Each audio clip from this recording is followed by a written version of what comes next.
tendresse, c'est se mettre à l'écoute de la différence. Ce que je dis, c'est assez paradoxal parce qu'en fait, quand vous vous êtes rencontrés, vous vous souvenez que vous avez été attiré par quelqu'un qui avait des choses que vous désiriez, indépendamment de la notion de différence ou de point commun, mais vous avez rapidement commencé à focaliser votre attention sur les points communs.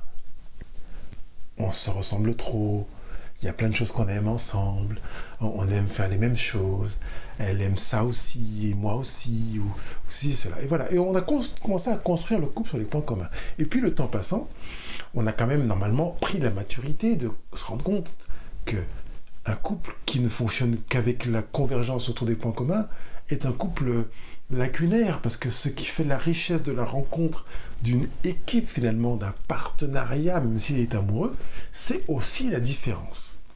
Alors on a reconnu les différences de l'autre, on en a même ri au départ. Oh, il fait comme ça ou elle fait comme ça.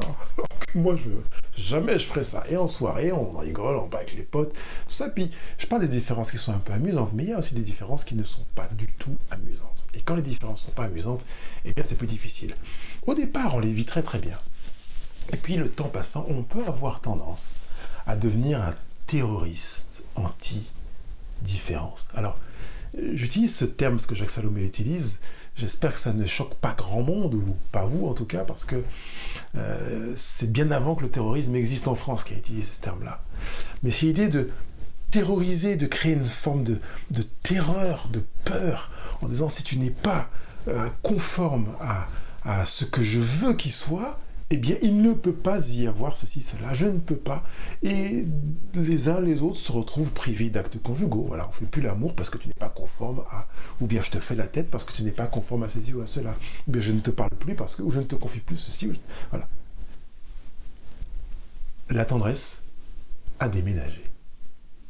Il n'est pas envisageable de vivre la tendresse dans cette approche dans laquelle on cherche l'uniformité. La tendresse se vit dans la différence. La tendresse écoute la différence. Alors peut-être que vous avez besoin de passer par cette étape où vous reconnaîtriez votre incapacité à réaccueillir la différence. Ou peut-être vous pourriez au moins prendre conscience de votre difficulté à accueillir la différence. Non pas de votre difficulté à supporter votre conjoint. Je ne suis pas dans une relation à l'autre, je suis dans une relation à vous-même. Qu'est-ce qui fait que vous ne supportez plus la différence ? Qu'est-ce qui fait que ce que votre conjoint, qui incarne cette réalité, mais ça pourrait être quelqu'un d'autre, quand il ou elle fait ceci ou cela, vous êtes dans tel état, dans cet état, au point de ne plus pouvoir manifester de la tendresse ? C'est à vous que cette question se pose, sur votre relation vis-à-vis de vous-même, par rapport à vous-même. Vous avez remarqué qu'il y a des choses que lui ou elle faisait au départ, que vous trouviez drôles, et que vous ne supportez plus maintenant. Alors certains se disent, oui, mais c'est parce que je l'aime moins, ou je l'aime plus. Non. C'est parce que vous avez des choses à régler avec vous-même, dans votre capacité à accepter l'autre comme il est. Et je vous dis ça en pensant fortement à moi. 1 minute de témoignage. Je suis un homme très exigeant, très artiste. J'aime que les choses soient bien faites, qu'elles soient faites à l'heure, dans les temps, qu'elles soient bonnes, qu'elles soient belles, qu'elles soient respectueuses de mes valeurs. Je suis un homme vraiment ancré dans des valeurs, quelque chose de fort.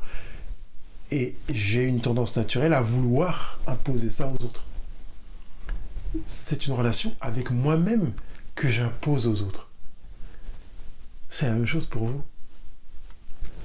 Quand je me rends compte de ce niveau d'exigence, je m'interroge sur moi, pas sur mon couple. Et par conséquent, je vais pouvoir, en travaillant sur moi, avancer sur mon couple. Je crois que c'est vraiment dans cette dynamique que vous pouvez travailler sur vous-même quand vous vous rendez compte que vous avez une difficulté considérable à supporter la différence.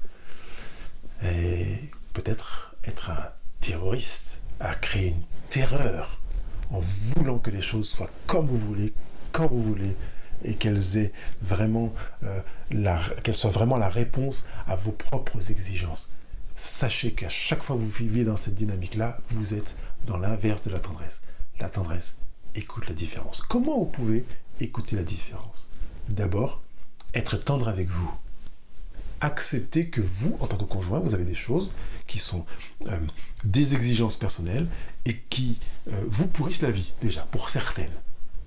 Oui, votre vie serait mieux si les autres faisaient comme vous voulez, mais ça, c'est l'histoire que vous vous racontez. Regardez la réalité comme elle est. Vous ne pouvez pas changer les autres. Déjà que vous avez de la peine à vous changer vous-même. Donc, déjà, vous pouvez faire preuve de tendresse envers vous en vous disant « Je me rends compte que je suis exigeant. Je me rends compte que dans tel et tel domaine, je voudrais que les choses soient exactement comme je voudrais qu'elles soient. J'ai besoin d'être tendre avec moi, d'être patient avec moi, d'être bienveillant avec moi. Et de baisser cette attente-là. Pour moi-même. » Et puis dans la relation conjugale, eh bien de veiller à ce que la charge ou le poids que je vais mettre sur mon conjoint s'émousse, s'altère pour permettre la relation de continuer à se faire. Quand je dis permettre la relation, c'est permettre le lien. J'avais déjà parlé dans une émission de cette corde que je lance et par là je garde l'autre bout. Que nous soyons en lien, non pas en lien de force où je vais tirer fort d'un coup pour que tu sois dans mon camp, mais le lien qui nous relie et qui fait que le courant passe, que le contact est installé. Ni l'un ni l'autre ne tire d'un coup pour imposer ou s'imposer. La tendresse, c'est vraiment inscrite dans cette relation où l'un et l'autre tirent, et peut-être l'un et l'autre ne tirent plus, mais on tient la corde. On est en relation, on s'écoute. Je t'entends, tu m'entends. Je me dis, et je sais que tu te dis. Et nous sommes dans cette tendresse dans laquelle nous avons choisi de ne rien nous imposer l'un à l'autre. Pendant une semaine, il y a quelques années, mon épouse et moi, nous avons décidé de ne rien exiger de l'autre. Cesser de lui dire « Est-ce que tu peux faire ça ? Est-ce que tu peux penser à ceci ? J'aimerais bien que tu... » Non, terminé.